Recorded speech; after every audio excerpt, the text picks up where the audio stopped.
Esto es El Cernidor. Otros ya te contaron las noticias. Nosotros te contaremos la verdad. Conducen Álvaro Alfonso, Amodio Pérez y Horacio Lampariello.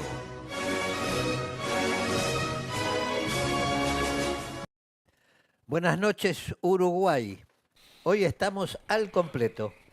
Álvaro César Alfonso, Horacio Mario Lampariello, la asistencia técnica de Javier Caraballo y quien les habla, Héctor Amodio Pérez. Con esto se pone en marcha el cernidor número 243, correspondiente al día 10 de noviembre del año 2025. La Suprema Corte de Justicia condenó al Poder Judicial por la prisión indebida del doctor Alejandro Melgar Pereira. Dice la resolución. No, la resolución no. La noticia. La Suprema Corte de Justicia anuló la sentencia de segunda instancia por error inexcusable y violación de la garantía del juez natural y condenó al Poder Judicial a indemnizar el daño moral provocado por la detención ilegítima. En este caso, actuaron como fiscales Ricardo Percivale y Juan Gómez.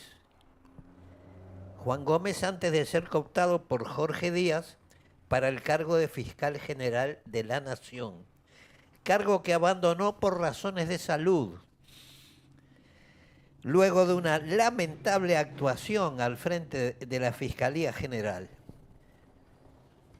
a pesar de que se hicieron muchísimos esfuerzos para defender su gestión.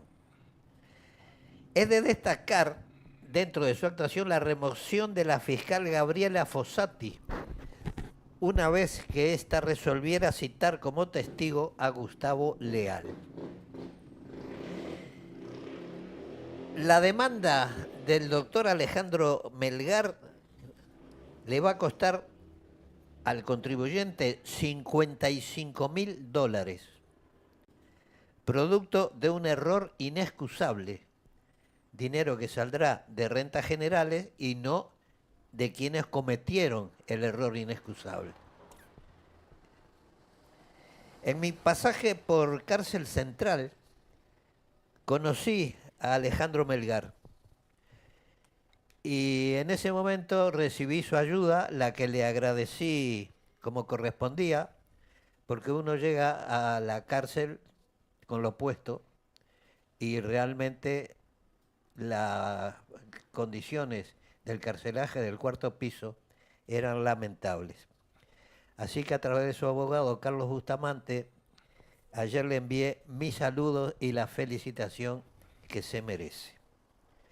Ahora bien, en el programa del jueves pasado nos ocupamos del frangollo que el fiscal Percivale tiene montado con su solicitud de formalización por las muertes de William Guaylot, Rosario Barredo, Selmán Michelini y Héctor Gutiérrez Ruiz.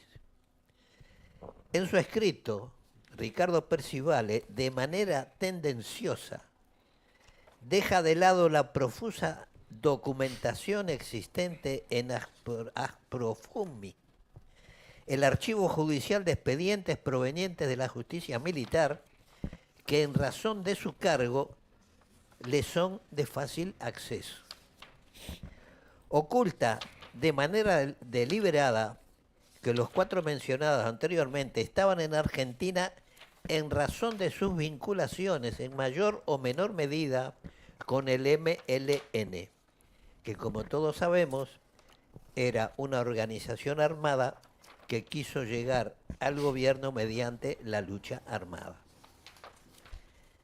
Viendo el proceder del señor Percivale y sus declaraciones públicas, yo llego a la conclusión que el señor Percivale encuentra lícita la actuación del MLN, a la que se debe agregar la del PVP, el Partido por la Victoria del Pueblo, porque no hace una sola crítica a las acciones de estas dos organizaciones y a sus pretensiones de llegar al poder a través de acciones fuera de los cauces legales.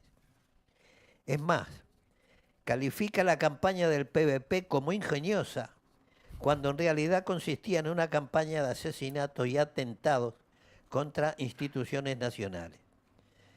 Pero yo les voy a leer las declaraciones de Daniel Danz, de Víctor Romano Mori, Pablo Blanco Mazara y Donato Marrero Avero. Como son de conocimiento público, no traigo las declaraciones de Pablo Gutiérrez, el hijo de Héctor Gutiérrez Ruiz. Vamos a ir por orden. Declaraciones de Daniel Danz. Bueno, Daniel Danz, oriental, casado, etcétera, etcétera. Preguntado, ¿conoce usted al diputado Héctor Gutiérrez Ruiz? Contestó, sí. He mantenido frecuentes conversaciones con él por relación funcional en el diario El Debate. Preguntado, ¿recibió usted alguna orden del diputado Gutiérrez Ruiz que implicaba el conocimiento de que usted era integrante del MLN? Respuesta, sí. Preguntado, relate en qué circunstancias recibió dicha orden y quién acompañaba al diputado en ese momento. Contesta, al día siguiente de la primera caída de Héctor Amodio Pérez, que residía en un apartamento de la calle Aconcagua, me fue solicitado por el diputado Héctor Gutiérrez Ruiz en presencia del actualmente prófugo Lucas Mancilla que visitara, que concurriera al apartamento de Amodio Pérez y entrase valiéndome de mi carnet de prensa y tratara de sacar una documentación que había en una mesa que tenía doble fondo, que estaba ubicada en el comedor de la casa. Una interrupción. Ese pedido se lo hace Gutiérrez Ruiz. Sí, señor. A este señor. Bien. Cabe agregar que al apartamento fui llevado por el propio diputado en compañía del sedicioso Lucas Mancilla y que el diputado me manifestó que la documentación que había en ese doble fondo era importante. En realidad no era documentación, eran 6 revólveres de los robados a la Marina y una cantidad de pesos uruguayos alrededor del 1,5 millones. Yo intenté por 2 días consecutivos ingresar al apartamento, lo cual me fue impedido. Y así se lo comuniqué al diputado Héctor Gutiérrez Ruiz, el cual me dijo que estaba bien y dio por terminada las mismas. Preguntado, ante la clausura del diario El Debate, parte de la empresa, ¿quién se hizo cargo de los laudos del personal? Contesta, el diputado se comprometió personalmente a hacerse cargo de los adeudos y así lo hizo, pagando el diputado Héctor Gutiérrez Ruiz, pagando de su propio bolsillo una suma superior a los 2 millones de pesos. Esto es falso. Esto es lo que Daniel Danz se creía. El diputado Héctor Gutiérrez Ruiz tenía en ese momento una cantidad de libras esterlinas que el MLN le había entregado de las robadas a la familia Maylos para convertirlas a pesos, que era su función. Aprovechando la caída de Lucas Mancilla, que era el que se las había entregado, con el dinero producto de la venta de las libras, pagó los despidos. O sea que, en resumidas cuentas, el que pagó los despidos fue el MLN, con dinero robado a la familia Maylo. Declaraciones de Víctor Romano Mori. Rosenkopf me dijo en cierta oportunidad que tenía que hacer un contacto con un político. me tenía que parar en Suárez y Boulevard Artigas con un libro azul bajo el brazo. Así lo hice y el diputado, no lo nombra todavía, me levantó en su auto, no tratando en esa oportunidad de ningún tema concreto. Solo hablamos, me dio un número telefónico, el del Palacio Legislativo, que él me dio para ser ubicado más rápidamente. En otra oportunidad quedamos citados para La Paz y Acevedo Díaz, contacto que no se realizó porque él no fue. Este es el contacto que Héctor Gutiérrez Ruiz no concurrió el 21 de abril del año 1972, que era para llevarlo a la entrevista con Nelson Bardesio en un local del MLN en la calle Constitución. El otro contacto lo tuvimos en Ocuar y Justicia, donde quedamos en que yo pasara por la casa de él el lunes 24 de abril a las 8 de la mañana. Así lo hicimos. Me llevó en su auto desde su casa, ubicada en la calle Tomás Diago, hasta La Paz y Cufré. Él se puso unos lentes oscuros, nos subimos a una camioneta y siguió en dirección a la calle La Paz. Días después me enteré que de esa manera había sucedido lo que se había llamado el secuestro del diputado Héctor Gutiérrez Ruiz. Como se ve, el secuestro fue de común acuerdo. Hay algunos detalles de la ubicación y el contacto que no se ajustan totalmente a la realidad, pero no tienen mayor importancia. El tema es que Gutiérrez Ruiz, desde su casa, conduciendo su propio auto, cumplió el acuerdo de simular el secuestro. Declaraciones de Pablo Blanco Mazara. ¿Conoce usted al diputado Héctor Gutiérrez Ruiz? Contestó, sí, pero nunca mantuve contacto personal con él.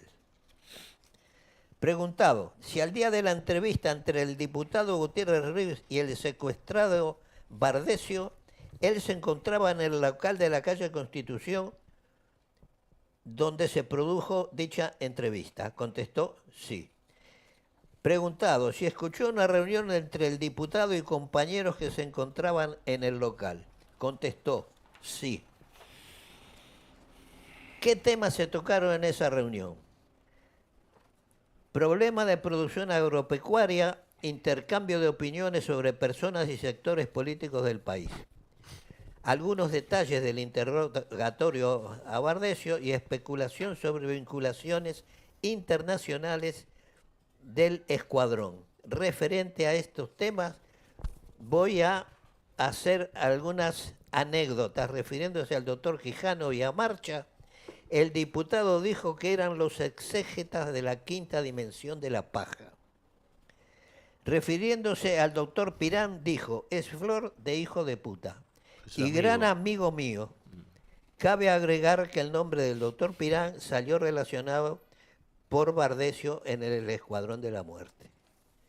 Referente al Partido Comunista, dijo, admiro la disciplina para ser jodidos. Refiriéndose a la decisión del Partido Nacional, dijo que los que no seguían a Wilson eran los blancos baratos que buscan el acomodo. Refiriéndose al senador Enrique Erro, dijo que era un viejo loco. Como se ve, todas anécdotas livianas, pero de secuestrado nada. Estaba declarando, charlando en tono coloquial. Declaraciones de Donato Marrero Avero. Oriental, casado, etcétera, etcétera. Si es integrante del MLN, contesta que sí. Preguntado, ¿con qué políticos mantuvo vinculaciones durante su militancia en el MLN? Contesta, con el general Liber Sereni y con el senador Selmar Michelini. Preguntado, ¿quiénes concurrieron a las reuniones con el general Sereni y qué temas se trataron? Respuesta, Yo concurrí a un solo contacto con esta persona, acompañando a Marcos Rosenkopf. Lo bautizaron nuevamente a Rosenkopf. En vez de Mauricio, Marcos, alias Leonel. La preocupación fundamental de Seregni era conocer nuestra opinión sobre las elecciones. En el transcurso de la conversación marcó las diferencias que había entre las estrategias del Frente Amplio y la del MLN. Marcó su preocupación porque las acciones de la organización podían perturbar el proceso electoral y la secuela de violencia que desencadenaría retrocedería el proceso evolutivo y de concientización de las masas. Nos marcó también el problema de la doble militancia. Preguntado quiénes concurrieron a las reuniones con Selmar Michelini y qué temas se trataron. Respuesta: me reuní una sola vez con esta persona y lo hice también acompañando a Marcos Rosenkopf. Se realizó la reunión en el domicilio de Michelini y los temas tratados fueron más o menos los mismos que con Seregni, pero de forma mucho más desordenada. En fin, creo que las declaraciones de los miembros del MLN son lo bastante claras. No queda duda que la vinculación de Héctor Gutiérrez Ruiz con el MLN era una relación orgánica. Ahora mis compañeros se van a referir a otro Frangollo, ahora o en algún momento, que es el Frangollo del doctor Álvaro Danza, que parece regirse por la ley de Murphy. Si algo puede empeorar, seguramente empeorará. Sí. Y a los hechos me remito. Horacio, voy Sí. con algo. Dale. Usted nombró a Percivale Gómez. ¿Sí? Falta días y se cumple el triángulo de las Bermudas. Es decir, que todo lo que pasa en ese triángulo es siniestro, ¿no? Todo tiene problemas. Sí, todo tiene problemas y... Pero el problema es que se y descubren los faltan. problemas 20 años después, Seguro, igual, claro. 10 años después. Claro, no podemos olvidar que son los 3 personajes del caso Feldman. Los 3 fiscales que intervinieron directamente en esos episodios. Eso por un lado. Por lo otro, todo esto está en Asprojumi y el único que fue habilitado por la justicia es para ver lo que está reservado y lo que está liberado, puede ver todo.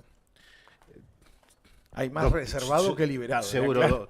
doctor Percivale, el que puede ver lo reservado y lo liberado es su empleado del mes o de todos los meses. Usted sabe el nombre, yo también, Yo también. y algún día voy a contar algo de lo que Tocayo pasó. tocayo de un declarante del Sí, MLN. sí, bueno, que nombró recién, ¿no? Un tocayo. Con un apellido similar. Tocayo en el apellido. Ahí está.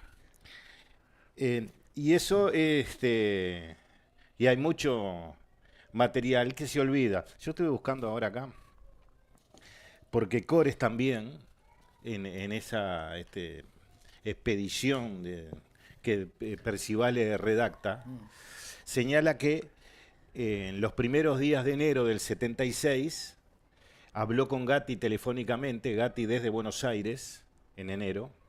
Cores estaba en Europa porque había ido al Tribunal Russell, donde se encontró con Juan Gelman. Y le reprocharon los montoneros porque Cores se había centrado en lo que estaba pasando con la dictadura uruguaya. ¿Y con quién se iba a centrar? ¿No? Y bueno, le reprocharon que tenía que haber sido más amplio, de haber dicho lo de Argentina. Y hablaron por teléfono de la operación Aurora. Gatti le dio información de lo que había pasado.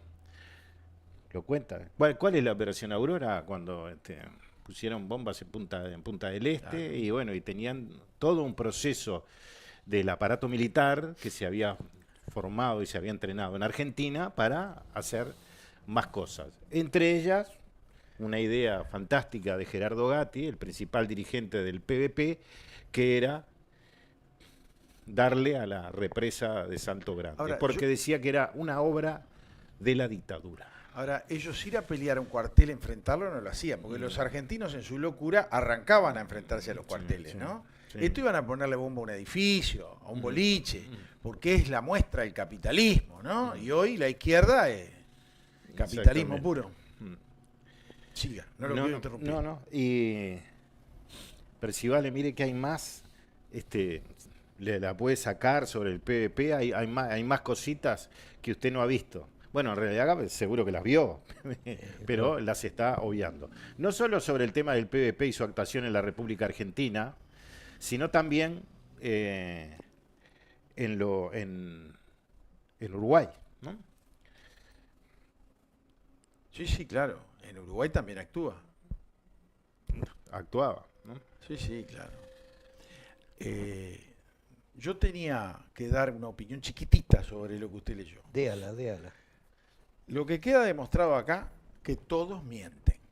Todos, casi sin excepción. Alguno ahí se salva que es bien directo. Pero vio que Gutiérrez Ruiz un héroe para un sectores importantísimos del Partido Nacional. Michelini un héroe. Pero iban contra el sistema democrático, porque a ver, Gutiérrez Ruiz mira, no, era diputado, presidente de la Cámara de Representantes. Sí. Pero Guaygaray, que te juntaste y recibías plata del MLN que atentaba contra la Constitución, porque cuando el MLN nace y se pone a jugar a llegar al gobierno, no lo hizo cuando la dictadura, ahí fue cuando rajó. Con esto no estoy justificando lo que le pasó a los dos, que fue una aberración. Por favor, que quede claro. Pero no son santos. Acá no hay santos. Por eso, como yo siempre digo, respeto a los que no creen, pero los que creen me van a entender mejor. Venimos a esta tierra porque no somos santos. Si fuéramos santos estaríamos al lado de Dios, o del que sea, pero no acá. Porque uno acá vio que se pincha y le duele, Sí. le vienen enfermedades, viene el cobicho, lo que quieras, ¿no? Te haces mala sangre. Por eso yo digo que uno viene a pagarlas acá. Ahora, hay que pagarlas lo mejor posible. Algunos, por un pesito, camandulean. Si se contara la historia realmente como fue, los malos pasan a ser un poquito más buenos y los buenos pasan a ser un poco más malos.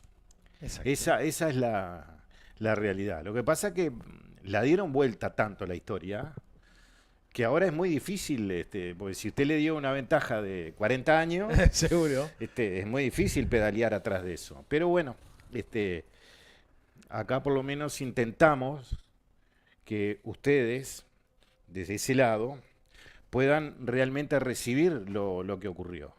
Yo sé que van a decir, no, pero esos interrogatorios fueron bajo qué. Bueno, a veces bajo qué y a veces bajo no nada. No, pero aparte hay un No, problema. pero aquí Y, hay, todo lo que dice es cierto, digamos, más allá de todo, ¿no? no, pero hay una declaración que evidentemente no es bajo tortura, Sí. porque dice, usted olvidó agregar algo en las declaraciones de Daniel Danz. Sí. Yo no sé si lo leí mal. No lo leyó mal. No, pero aparte hay una cosa, hacen aclaraciones. Ojo, Sí, ¿podían por estar eso. siendo amenazados psicológicamente? Sí, estoy de acuerdo. O sea, torturas hay mil formas. Pero el problema es lo que dijeron, ¿es verdad o mentira? Ese es el tema. Claro, ¿Está bien? sí, ya sabemos que hubo tortura y ya sabemos que la Claro. gente... De todas las formas. Y todas Ya, son lo malas, dijimos, espantosas. en el programa pasado que habían empezado en la década en democracia. Si hubo una comisión investigadora sobre el tema en el Parlamento, en el Senado además. ¿Mm? El Digo, hecho ¿qué es- misterio de eso? El que hecho es vos- si las declaraciones eran correctas o no. Seguro. Si así eran verdad o no. Y eso es lo que hay que reconocer. Nadie puede juzgar a una persona porque hable frente a la Exactamente. posibilidad de que lo Por torturen. supuesto. Eso no. Y ya Pero después sabemos- que no se declaren héroes. Y ya Claro. sabemos que todos lo hicieron. En mayor o menor grado, depende de cuánto los interrogaran, Sí. pero tenemos las declaraciones de Rosenkopf, de Mujica, de el negro Alejandro, que las hemos leído aquí. El coronel Trabal en un tribunal de honor dijo que solo el 1% no brindó información. Y muchos de ellos murieron. No lo dijo, pero lo agrego Sí. yo. La alta probabilidad Bueno, de que no soportaran la tortura. En ese caso no, porque él había sido asesinado cuando se produjeron esas muertes, ¿no? Sí. Bueno, está, pero yo digo la política que se llevaba adelante. Sí, claro. Sí. Esa es la realidad. ¿Tiene algún otro temita o No, metemos no. a... ¿Quién quiere meter en el lío ahora? No, el lío no. El lío es de este personaje, ¿no? De Danza. El doctor Danza. Dele con- Cuando en el medio del balotage, nosotros leímos acá algo que personalmente escribí, 30 razones para no votar al Frente Amplio, aduciendo que se venía Venezuela Junior. Bueno, ya estamos en Venezuela Junior, porque las violaciones de la Constitución son sistemáticas.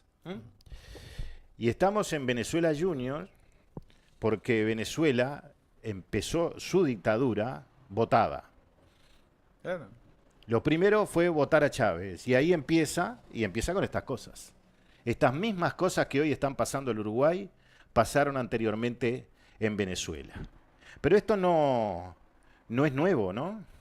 No es nuevo, y acá lo voy a probar que no es nuevo.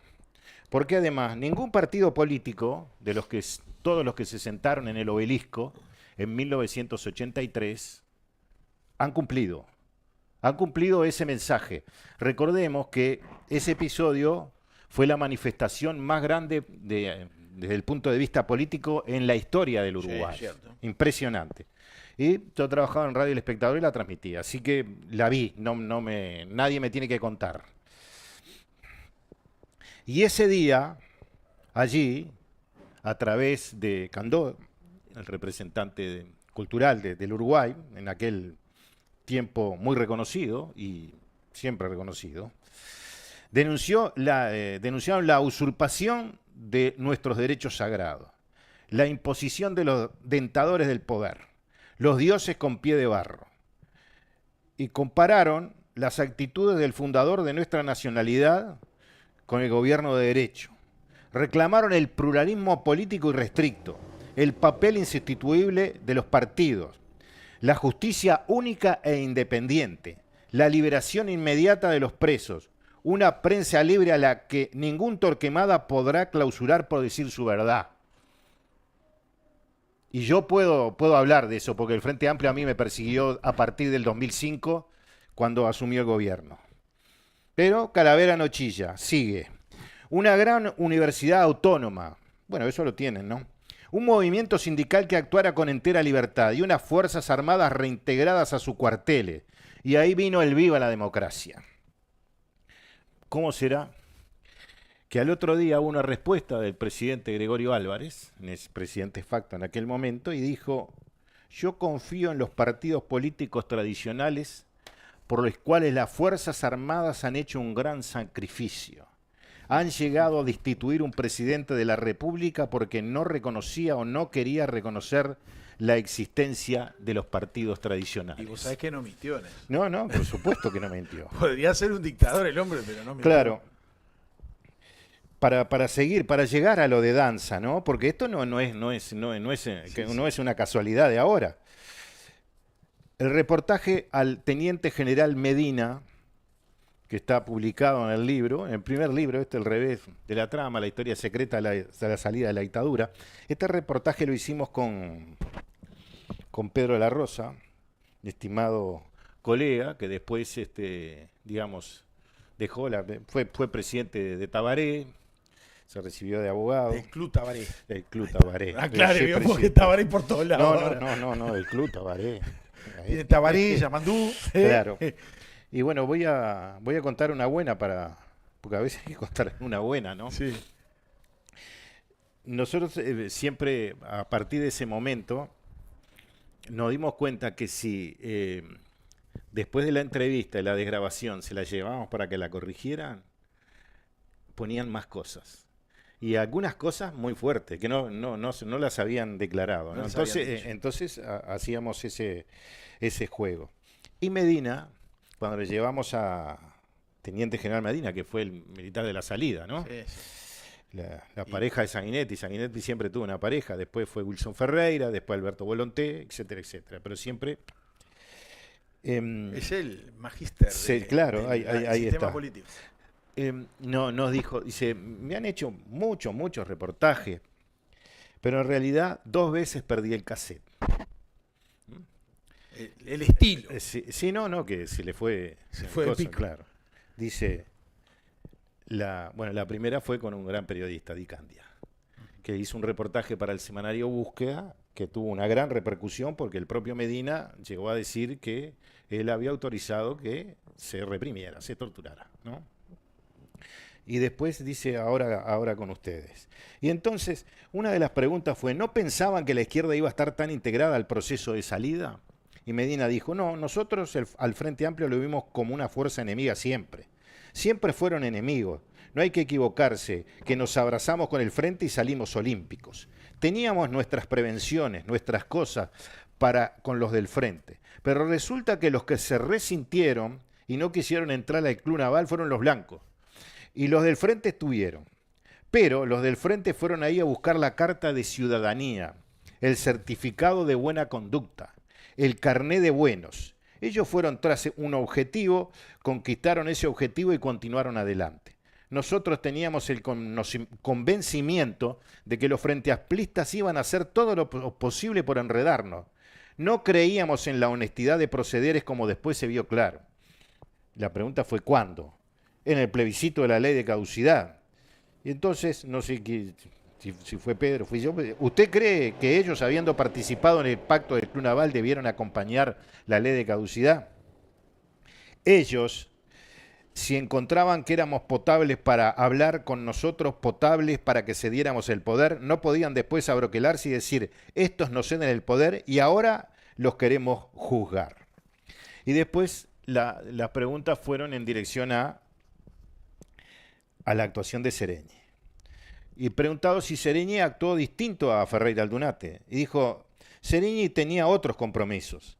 Sereñi, el rompimiento que hizo con las Fuerzas Armadas fue el que más nos dolió.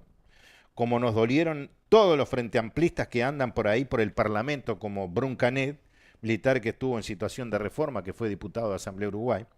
Ellos rompieron con nosotros, rompieron con un juramento que habían hecho previo a la defensa de la Constitución y las leyes.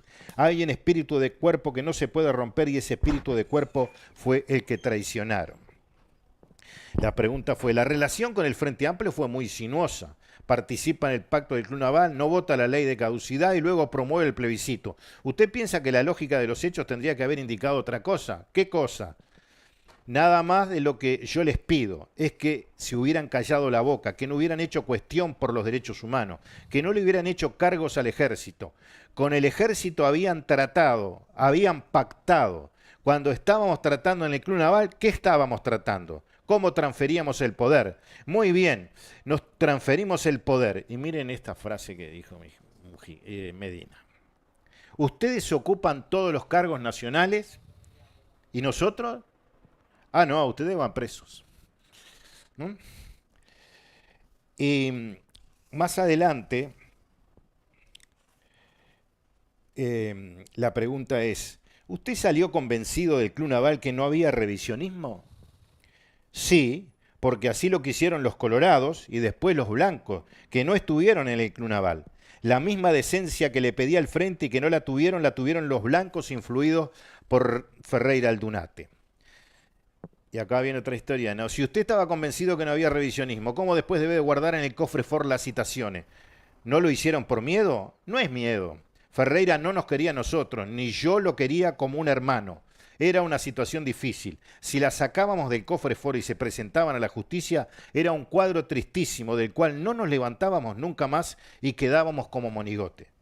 ¿Usted le advirtió a Sanguinetti? Fue la pregunta. Yo estaba jugado. No es que le hubiera dicho o no le hubiera dicho. Cuando le dije a Ferreira Aldunate que no iba a entregar las citaciones, ya le había manifestado al presidente que las citaciones no eran objeto de tramitación ni nada. Eso es un golpe de Estado técnico. Lo marcamos, ¿no? Sí, le indican ustedes. Seguro. Con Sanguinetti, dijo Medina, fuimos muy delicados. Le diría que soy pudoroso para tratar algunas cosas. Hábiles fuimos. Ni yo cometí la indiscreción de decir que estaba dando un golpe de Estado, ni Sanguinetti reaccionó de tal manera para decirme que yo estaba dando un golpe de Estado. Entonces, El asunto se tocó y no se tocó. Estuvo ahí. Nunca tuvimos un sinceramiento con Sanguinetti porque era romper todo. Haciéndonos un poco los entendidos, pudimos enderezar la cosa. Y después, ¿cómo cree que se convenció Wilson de votar la ley de caducidad? Seguro que 2 meses antes aproximadamente de la ley de caducidad hubo una reunión de Wilson Ferreira Aldunate con sus allegados y con una serie de periodistas. Había 20, 30 periodistas, incluido yo. Y Wilson hizo un discurso de 1 hora sobre el tema, directamente sobre el tema, y dijo que el Partido Nacional iba a presentar un proyecto y que quería meter presos a militares que hubieran violado los derechos humanos durante la dictadura, y no de un dígito, de más de un dígito, ¿no? Claro que el Partido Nacional presentó el proyecto y no lo votaron los colorados, el Partido Colorado que estaba en el gobierno, que había presentado unos días antes una amnistía lisa y llana. Y sí, tampoco votó el Frente Amplio, porque decían que era poco. Pero en realidad... Y no querían votar. No, el mismo día, claro, el mismo día, los 16 generales del ejército, que eran los responsables de todo este tema, dijeron lo mismo que el Frente Amplio, ¿no? Que no lo querían, ¿no? Estos decían que era poco y los otros que no lo querían, es decir, en la misma línea. Y el Partido Comunista, en una sesión, dijo, déjenlo, porque ahora el Partido Nacional se va a partir, ¿no? Esa fue la estrategia del Frente Amplio y los blancos entraron como al aire, ¿no? Porque de estas cosas que leí acá, de todos los compromisos que tuvieron y todos los que lo violó el Frente Amplio, los partidos tradicionales nunca se pararon enfrente para que eso no pasara. Y por eso ahora está pasando esto. Porque esto no llegó acá porque a Danza se le ocurrió. Primero, a Danza no lo podían ni siquiera haber nombrado, y es la responsabilidad de Orsi haber firmado, porque alguien le tenía que haber dicho, no, mirá que tiene como, creo que hasta trabaja en pedido ya, ¿no? 500 palitos por mes. Seguro. Y bueno, sin embargo, se firma esa resolución, y después durante 7, 8 meses, se mantiene en el cargo, se lo descubre, se le dice, y él sigue en el cargo, y la ministra también tiene que ser cesada.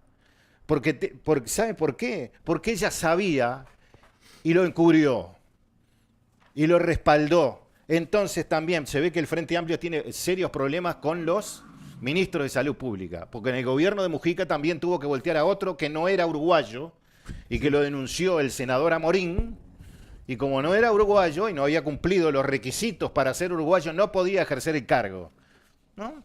Y tuvo que renunciar. Tuvo que renunciar. Sigilosamente. Ahí está. Después pidió el subsidio, pero bueno, tuvo que renunciar y después pidió el subsidio. Y se lo dieron. No.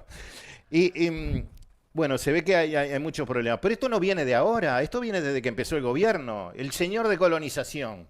¿Cuánto tiempo fue presidente y no podía ser presidente? Y entonces Frati, que también le debieron pegar un boleo, decía, no, pero que lo que pasa es que el gobierno aún no ha designado el sucesor. Pero se tiene que ir porque no podía, porque están violando la Constitución. Y bueno, ni me imagino lo del presupuesto, ¿no? Que hay varias cositas que van en este sentido. Venezuela Junior.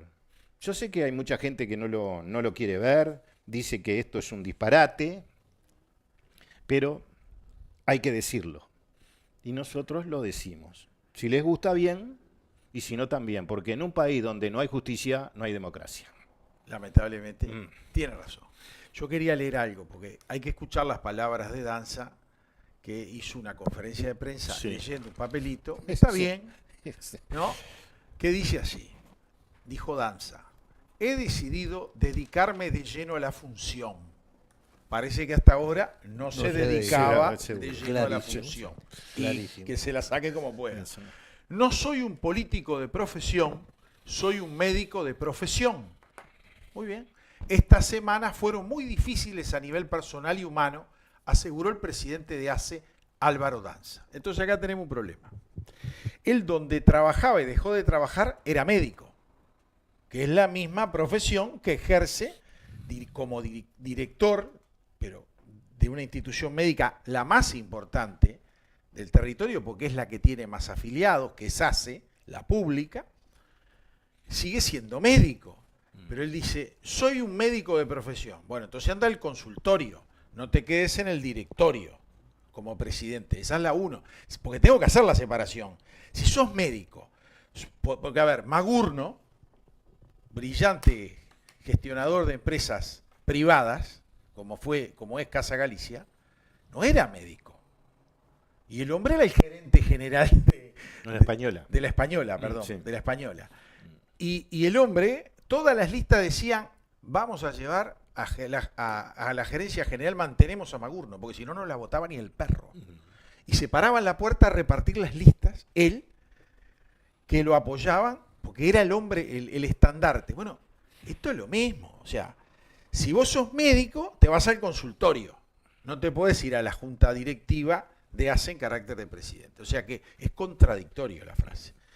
Hay cosas que realmente son media insostenibles.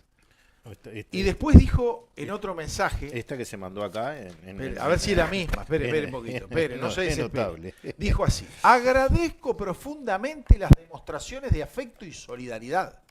Estamos en el camino de lograr, con mucho trabajo, compromiso y convicción, que el acceso a la salud sea un derecho, no un privilegio, hasta que la dignidad se haga costumbre. Pedazo de hijo de mamá y papá. Si vas a hablar de dignidad, no podés hacer lo que hiciste y seguir haciéndolo, porque la dignidad es completa, no es un ratito, no es un instante que te sale bien la frase y la englobás y te llenás la boca y la gente dice, qué bien que habla el doctor, y aplaude, tipo focas o boludo, para decirlo así cristianamente. Pero este hombre incita a que la masa se enoje con él.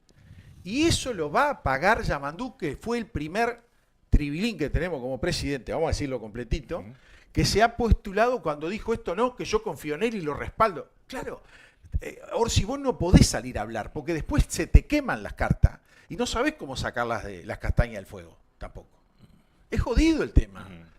Y acá aparece de víctima. Dijo, es humanamente imposible estar en cuestionamiento permanente. ¿Y quién, si vos te haces cuestionar? Porque estás violando la Constitución, te están Seguro. cuestionando por eso, no por otra cosa. No porque atendiste mal a un paciente, o le dijiste algo, le mandaste un remedio que no era. No, es porque está violando la Constitución. A ver si lo entiende la ministra Lustenberg y lo entiende Danza. Sí. Y lo entiende todo el gobierno, ¿no? Ahora, en este caso, la posición de la ministra anunció que le pidió que durante su mandato suspenda sus actividades privadas y se dedique a la conducción de nuestro prestador público, más allá de que la ley no exige esta exclusividad. Esto es falso. La exige. Claro. Exige la exclusividad.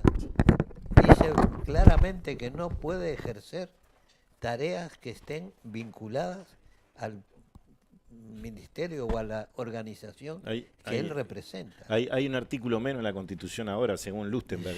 Seguro. El 200 para afuera. Seguro. Y agregó que significa dejar de lado intereses personales y profesionales. Ahora digo yo, si es compatible, ¿por qué las deja?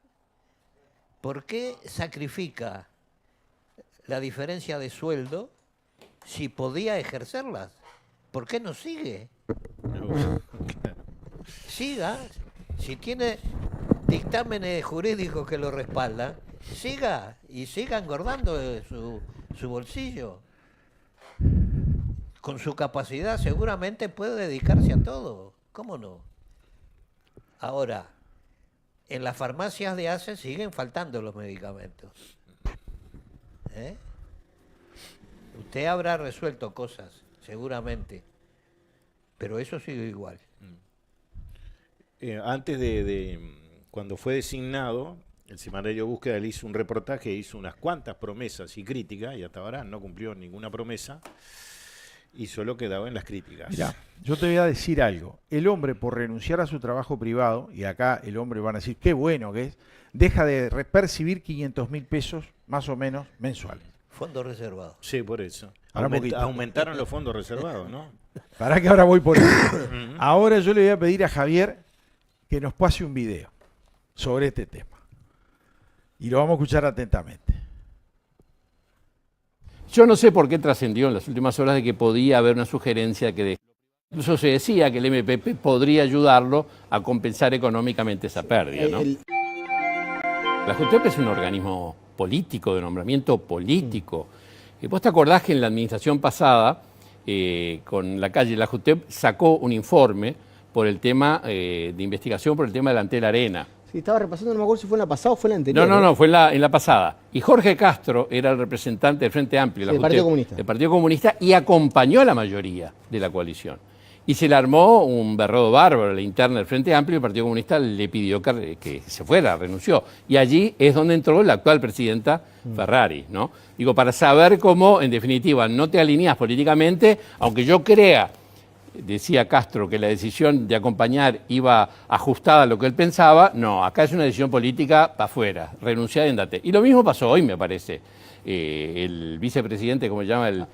Asti, un hombre alineado con el Frente Amplio de toda la vida, con Asturias, Amplio Uruguay, está alineado políticamente.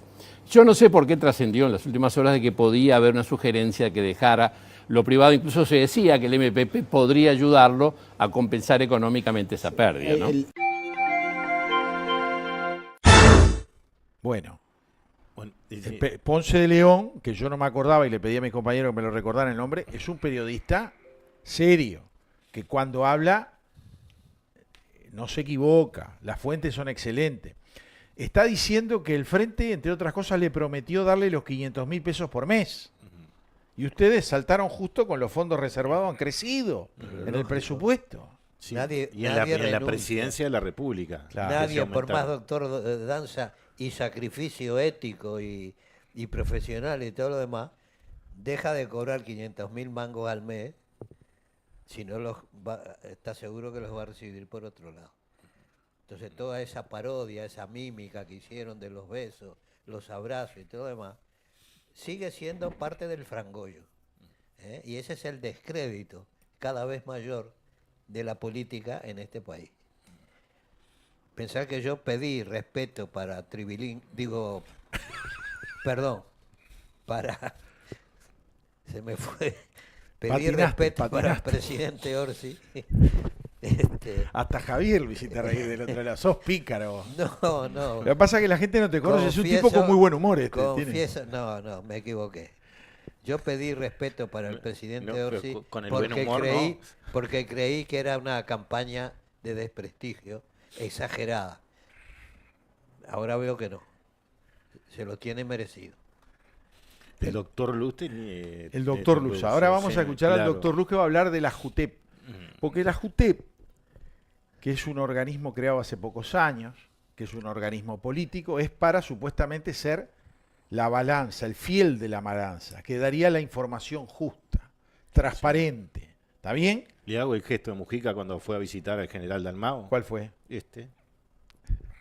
Se inclina. Lo que pasa que, viste, vos tenés que entender que, claro, la balanza se volcó se subió a la izquierda. Seguro. Claro, ese fue el gesto que le hizo cuando fueron a visitarlo al general Dalmau, porque sabían que era inocente. Exacto. Y fueron los dos, ¿no? Fue Fernández Huidobro y fue Mujica. Y el gesto de Mujica fue ese, ¿no? Claro. Y ahora, más o menos lo mismo, ¿no? Exacto. Pero vamos a escuchar a este hombre. Sí, un apunte. El doctor Salle quiere que se redacte una ley para eliminar directamente a la JUTEP. Que no tiene sentido, ¿no? Porque habría que eliminar a la JUTEP, a la Institución Nacional de Derechos Humanos, que es otro comité de base del Frente Amplio, ¿no? De Villuya. Sí, claro. Y después también habría que borrar la ley 18.026, que no fue borrada por la administración anterior, que interpreta el estatuto de Roma y se pueden hacer cualquier cosa, decir que aquellos los familiares de los desaparecidos pueden ir a un juez y decirle, el juez archivar un caso y decir, no, pues vamos, y le tiene que mostrar y pueden presentar más pruebas y están en conocimiento de todo. Es decir que cuando la justicia se queja, dice que en la dictadura no pudo, bueno, ahora hay un par de cosas que colidan con eso. ¿Quién colida con eso? La JUTEP, la Institución de Derechos Humanos, que puede investigar, ¿quién puede investigar cualquier cosa? De acuerdo a cómo está redactada la ley, y la ley 18.026. Exacto. El Poder Judicial queda retirado. No existe y más. nadie protestó. Nadie. Bueno, Y- llegó el momento tal vez de eliminar las cosas para que el ojo, Poder mirá Judicial... que hay algún senador, como el caso del senador Bordaberry, que quiere plantear que sea más técnica. No puede ser técnico, porque ellos dicen, no, que sean ex jueces, que sean ex fiscales, que sean ex jueces de la Suprema Corte. No, ¿y qué estamos hablando? ¿De los días? ¿De qué estamos hablando? La ley establece... Prefiero que pongan... Los integrantes de la Institución de Derechos Humanos de la ley, la palabra es que tendrían que tener alta moral. ¿Qué es alta moral? ¿No? Tenés que tener moral. ¿De alta qué? La subiste. ¿Eh? Te pones un 10º piso y si Sí, tengo alta la pero, moral. pero eso dice la ley, alta moral. Los clasifica. Pero ahí hay otra cosa que es peor. Es peor todavía. Los tipos se declaran que tiene que ser esto, aquello, pero acá, dijo el Frente, le pedimos un informe a la JUTEP. Primero ataron a la JUTEP, ¿no? Después le pidieron el informe. Pero no era la JUTEP, porque era un tema constitucional. Vos cuando tenés una falla constitucional y crees que están violando tus derechos constitucionales en un artículo específico o en varios, yo recuerdo el impuesto al gasoil. ¿Está bien? Que la gente reclamaba en la Suprema Corte hasta que salió la primera sentencia, segunda, y cuando llevaban 300 sentencias, la Suprema Corte llamó al Poder Ejecutivo y le dijo, mire, yo ya estoy aburrido, estamos calcando. Van a sacar la ley, y ahí la sacaron, porque ese es el otro problemita en el Uruguay. Una ley es inconstitucional para vos, para él y para mí, pero solo vos la reclamas, solo a vos te salvan. A nosotros nos seguimos pagando la causa. Y eso está mal. Eso no es democracia pura y completa. Entonces, ellos en vez de pedírselo a la Suprema Corte de Justicia, porque es violación de la Constitución, artículo 200, no, vamos a la JUTEP. Y la JUTEP lo acepta. Tendría que habérselo derivado automáticamente. Eso es un tema que debería resolverlo la No, Suprema pero- Corte de Justicia. Ya, pero el servicio jurídico de la JUTEP emitió un dictamen que es, Que el directorio se lo pasó por las partes.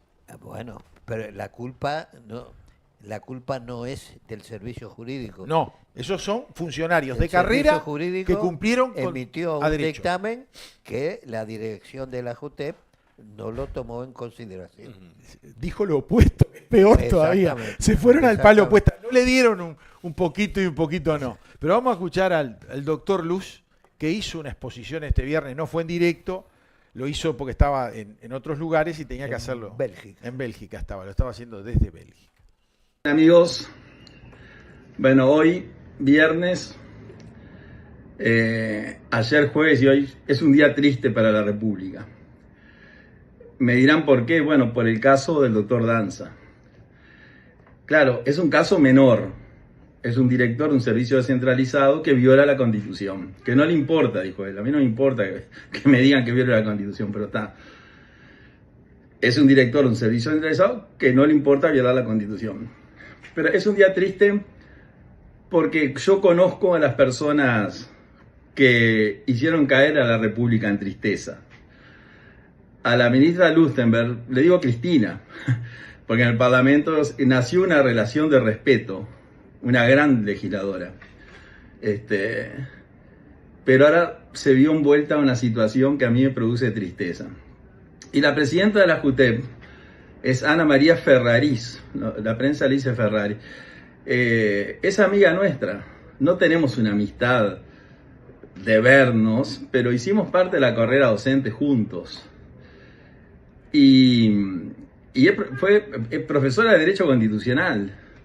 Imagino a Ana María, que le digo Ana María porque si la cruzo en la calle le digo Ana María. Estoy seguro que en sus cursos de Constitucional enseñaba el artículo 200 como lo dice toda la jurídica, incluso la de la JUTEP. que el doctor Danza viola la Constitución. Es sencillísimo ese artículo. O sea, no puede tener más de una lectura.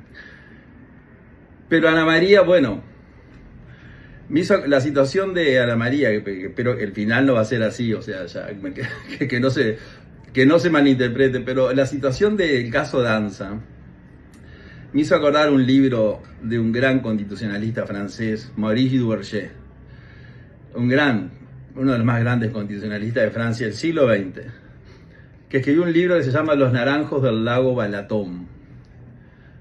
Ahora, ¿sobre qué trata ese libro? El libro se llama Los naranjos del lago Balaton, lo vivo y lo muerto del pensamiento marxista. Entonces cuento una anécdota que es real. El libro empieza con un cuento que es real. Dice que el Partido Comunista que dominaba la dictadura húngara, porque los comunistas y dictadura son sinónimos, para prever la cobertura alimentaria de la población húngara bajo el régimen comunista húngaro, hizo plantar alrededor de un lago Balaton que hay en Hungría muchos miles de árboles de naranja. El ingeniero agrónomo encargado le advirtió a las autoridades comunistas que la tierra no era apta para la naranja, sobre todo el clima. La tierra tal vez sí, pero el clima, las heladas y el frío. Pero los comunistas, que no se equivocan, ordenaron plantar miles de árboles de naranja y rodearon el lago Balaton de naranjas. ¿Qué pasó? A los 2 años, todos los árboles estaban quemados por el frío y fracasó el proyecto de las naranjas del lago Balaton. ¿Qué hizo el Partido Comunista húngaro? Fusiló al ingeniero agrónomo. Lo fusiló por contrarrevolucionario. Bueno, claramente acá no estoy anunciando el fusilamiento ni de Ana María ni de Cristina, pero me pongo en el lugar de Ana María. El doctor Danza viola la Constitución y Ana María lo sabe a ello. Lo sabe porque es profesora de Derecho Constitucional.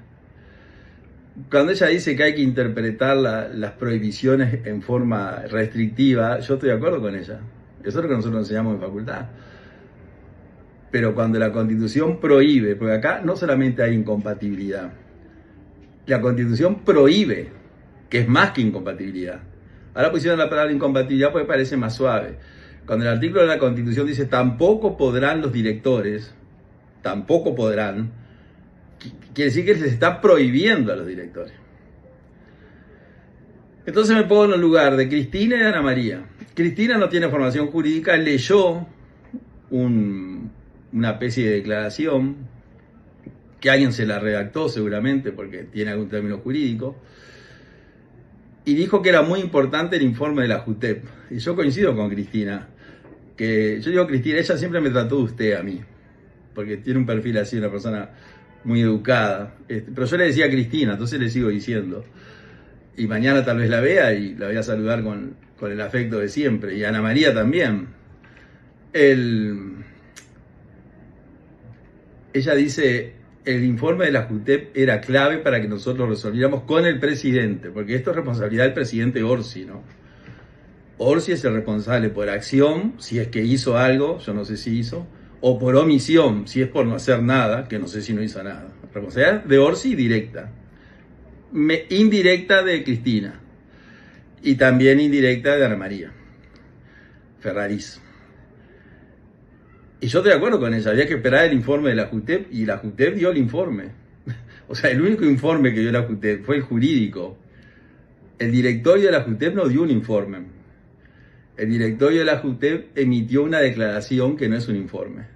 Una declaración que es un acto administrativo en el cual se reúne el directorio, un integrante del Partido Nacional, con formación jurídica, una persona muy formada y una buena persona, y 2 integrantes del Frente Amplio, la doctora Ana María Ferrariz, Ana María, para mí, con formación jurídica en la Constitución, docente de Derecho Constitucional durante un tiempo. Además compartimos con ella otras áreas de la administración pública en el ejercicio de la abogacía. Docente de Derecho Constitucional en su momento y de Derecho Administrativo. Y en sus clases enseñaba, estoy seguro, lo que ahora dice que no.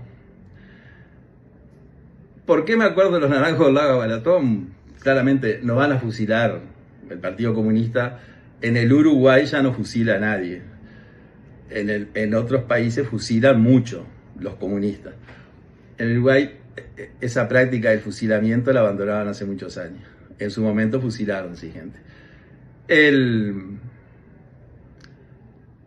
No la van a fusilar a Ana María, ¿no? Porque pertenece al Partido Comunista, creo, porque ella ingresó a la JUTEP ya hace un tiempo atrás, promovida por el Partido Comunista. Que está bien, como yo no soy comunista, ella es comunista. Yo no soy quien para jugar. No la van a fusilar, claramente. Pero me pongo en el lugar de ella y en el ingeniero agrónomo de las naranjas del lago Balatón de Maurice Duverger. El partido no se equivoca. Y si el partido se equivoca, en el libro de Duverger, en la historia real, fusiló al ingeniero agrónomo. Entonces, el Partido Comunista, que será el que habrá dado las directrices para la JUTEP, como es infalible, no se equivoca, pero el partido se equivoca, sí.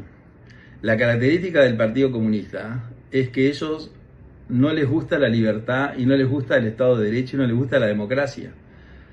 Porque los regímenes comunistas que han llegado al poder, ninguno es demócrata, ninguno defiende la libertad y ninguno defiende el Estado de Derecho. O sea que son incompatibles. El ser comunista con ser demócrata, no, es como el agua y el aceite. Ahora, en política se puede decir soy comunista, o sea, de un partido totalitario, porque Duverger en ese libro dice, cuando cuenta la historia del ingeniero agrónomo fusilado, dice, ¿cómo es posible que una ideología que nació para liberar al ser humano se transforme en la ideología más totalitaria del planeta? Comunismo. Y él lo desarrolla en ese libro. Yo sé que ustedes tal vez no lo van a leer, pero si alguno quisiera leer, se llama así. Un extraordinario libro. Entonces, bueno, me pongo en el lugar de Ana María, perteneciente al Partido Comunista seguramente, mandatada por el Partido Comunista. Dijo lo que dijo y hizo lo que hizo, porque el partido no se equivoca. Y el partido es enemigo de la libertad, de la democracia y de la Constitución, que es la esencia.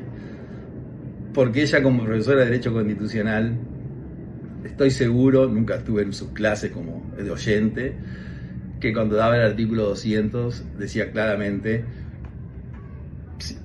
es incompatible y está prohibido que un director de un servicio centralizado haga lo que está haciendo el doctor Danza. Una persona, no sé si será el Newton de la medicina, porque parece que es lo máximo, que dijo que no le importa la Constitución, y bueno, seguirá adelante, que es la señal que el Frente Amplio ha dado desde que inició el gobierno. El Frente Amplio se ha caracterizado, porque es la característica del Frente, son lo que son, por no respetar la Constitución. La gente los vota, porque no llegaron al gobierno usurpando el poder, llegaron por el método democrático, por el sistema electoral uruguayo. Así que el 50% de uruguayos vota ese régimen. Es una pregunta linda, yo no tengo respuesta. ¿Cómo puede ser que el uruguayo, que se considera un país culto, demócrata y con formación en política, acompaña a un sistema que desde que entró viene violando la Constitución en forma permanente, mintiendo y apartándose de lo que nosotros consideramos las bases de una república? Es decir, que es un día triste, no porque Danza siga en ACE, que ACE con danza o sin danza, ACE va a funcionar igual. Es la señal que dio Ana María, la señal que dio Cristina y la señal que dio el presidente Orsi, ¿no? El informe de la JUTEP que esperaron con ansia, el informe dijo que era inconstitucional el cargo que ocupa el señor Danza. El doctor Danza tiene que irse. El directorio de la JUTEP no dio ningún informe. Emitió una declaración en contra de lo que le dijeron los asesores de la JUTEP, que los felicito.